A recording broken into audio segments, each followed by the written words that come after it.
94 FM Tewasonia Radio. Ngobrol asik-asik, asikin aja deh bos. Teman cerita yang bikin asik. Sonia.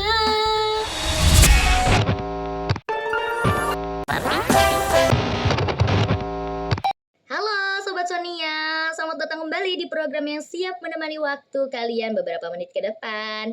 Gimana nih kabarnya Sobat Sonia yang setiap harinya setia dengan TV Sonia Radio? Mau di rumah kayak di kantor kayak mau dimanapun berada, Sobat Sonia selalu dengerin TV Sonia Radio. Ya gimana pun kabarnya Sobat Sonia, selalu dalam keadaan sehat ya. Semoga semuanya dalam keadaan sehat, semangat, dan menjalani aktivitas dengan lancar ya. Nah, balik lagi bersama aku Sonia yang akan berbagi informasi menarik seputar dunia radio dan penyiaran ke Sobat Sonia. Nah, Sobat Sonia, kalau mendengar kata radio, mungkin yang terbayang itu seperti musik, penyiar, atau berita yang sering kita dengar ya setiap hari. Tapi ternyata ya di balik siaran radio itu banyak unsur penting ya yang membuat sebuah program itu menjadi menarik. Nah, kali ini kita bakal membahas dua hal yang cukup penting ya dalam dunia penyiaran, yaitu loose spot dan berita radio. Kalau kemarin kan kita udah ngebahas adlib sama red cardnya ya. Nah kita nih masuk nih ke pembahasan baru. Oke, kita langsung aja masuk ya. Nah Sobat Sonia, pernah nggak saat lagi mendengarkan radio terus tiba-tiba muncul suara promosi seperti nikmati kesegaran baru dari Fresh Drink, minuman segar dengan rasa buah pilihan yang menemani aktivitasmu sepanjang hari. Nah itu adalah salah satu bentuk iklan radio. Di dunia penyiaran, salah satu jenis iklan yang sering digunakan itu disebut loose spot. Loose spot merupakan iklan radio yang sudah direkam sebelumnya dalam bentuk audio, lalu diputar pada waktu tertentu selama siaran berlangsung. Biasanya nih durasinya berapa sih? Nah, untuk durasinya itu sekitar 30-60 detik. Iklan ini bisa dibuat dengan berbagai konsep ya. Misalnya menggunakan suara narator, dialog, musik, jingle, bahkan efek suara yang menarik perhatian pendengar. Kenapa loose spot banyak digunakan? Nah, karena iklan jenis ini memiliki beberapa kelebihan ya Sobat Sonia. Yang pertama, isi pesan itu dapat dipersiapkan dengan lebih matang.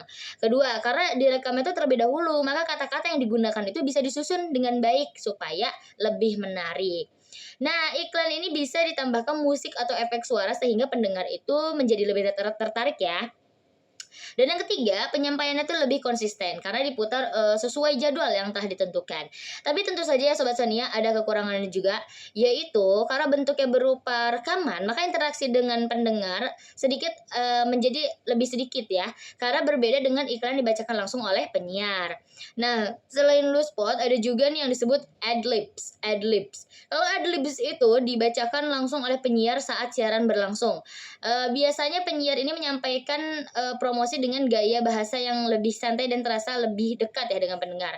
Jadi perbedaan sederhananya seperti ini. Kalau loose spot itu iklan yang sudah direkam terlebih dahulu, sedangkan adlibs iklannya dibacakan secara langsung oleh penyiar. Sekarang kita lanjut ke pembahasan kedua, yaitu radio berita ya, berita radio itu. Nah, radio berita adalah format radio yang fokus utamanya menyampaikan informasi kepada masyarakat. Berbeda dengan radio hiburan yang lebih banyak memutar lagu ya. Radio berita lebih menekankan pada informasi yang aktual dan penting untuk diketahui oleh pendengar. Isi radio berita ini biasanya sangat beragam seperti berita nasional, berita daerah, informasi lalu lintas, cuaca, ekonomi, pendidikan, sampai olahraga. Tujuan utama radio berita adalah memberikan informasi yang cepat dan mudah diterima oleh masyarakat.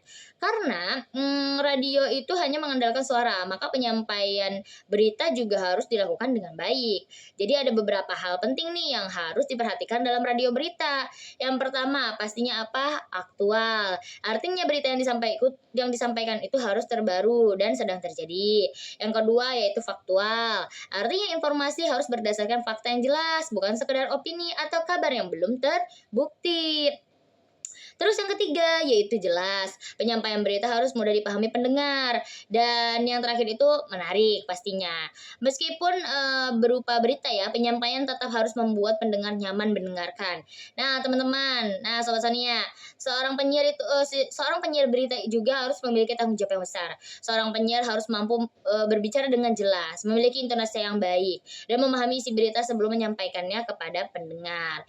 Karena kalau informasi yang disampaikan itu kurang tepat, bisa saja pendengar itu salah memahami isi berita tersebut. Makanya dalam pembahasan mau berita, mau penjelasan iklan radio ataupun apapun itu ya harus jelas dan benar, karena informasi yang disampaikan itu jangan sampai salah gitu kepada pendengar, karena yang bakal sampai itu ke pendengar gitu. Ya Sobat Sonia, dari pembahasan hari ini kita jadi tahu ya bahwa Luspot adalah iklan radio bentuk rekaman audio yang diputar pada waktu tertentu. Terus kalau radio berita itu merupakan format radio yang berfokus pada penyampaian informasi yang aktual, jelas dan faktual kepada masyarakat. Semoga pembahasan kali ini bisa menambah pengetahuan Sobat Sonia ya mengenai dunia penyiaran radio. Aku Sonia pamit undur diri dan terima kasih sudah mendengarkan dan sampai akhir. Dan sampai jumpa di pembahasan berikutnya. Tetap semangat, tetap produktif dan selamat menjalani aktivitas Sobat Sonia. See you. Kamsahamnida. 94 FM Sonia Radio. Ngobrol asik-asik, asikin aja deh bos. Teman cerita yang bikin asik.